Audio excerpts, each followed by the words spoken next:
হলো? আসো। স্টোর রুমের বাতি নষ্ট, আমি অন্ধকারে যাব না, তুমি যাও।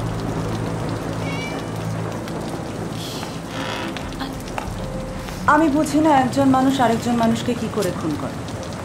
এই যে সমানে নার্সগুলোকে মেরে ফেলছে, যে খুন করছে তার কি লাভ হচ্ছে কে জানে।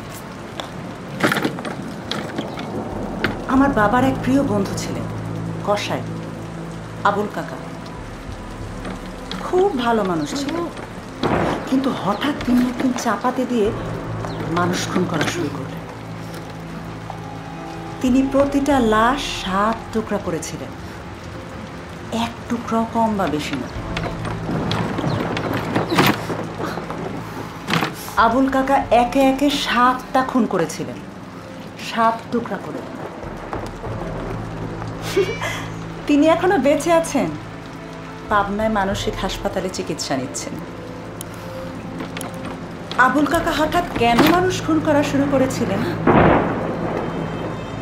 তা আর কেউ না জানলেও আমি জানি।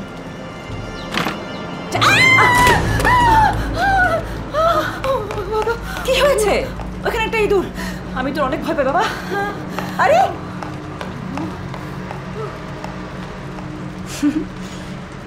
যাও, তোমার প্রিয় খাবার খাও।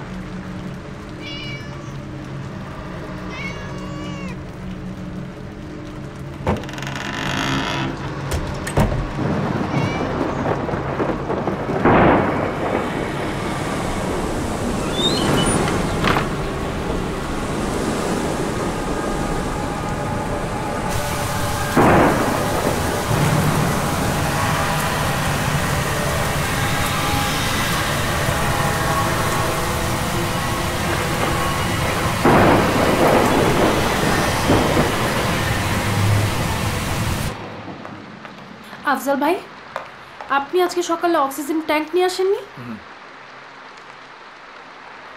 মিতু আপু, তুমি আজকে সকালে ডিউটি শেষ করার পর আফজাল ভাইকে অক্সিজেন ট্যাঙ্ক আনার কথা বলনি? সরি, বলতে ভুলে গিয়েছিলাম। বাড়ির সব অক্সিজেন ট্যাঙ্ক তো শেষ, যেটা আছে সেটা দিয়ে সর্বোচ্চ রাত 3টা পর্যন্ত চলবে।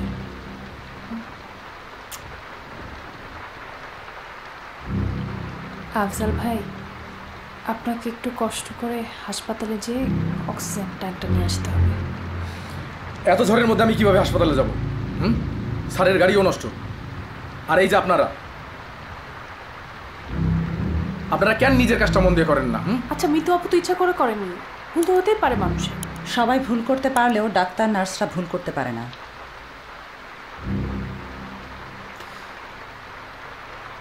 আফজাল ভাই, আপনি একটু ব্যবস্থা করে যান, অক্সিজেন ট্যাঙ্কটা তো লাগবে, জরুরি। ঠিক আছে।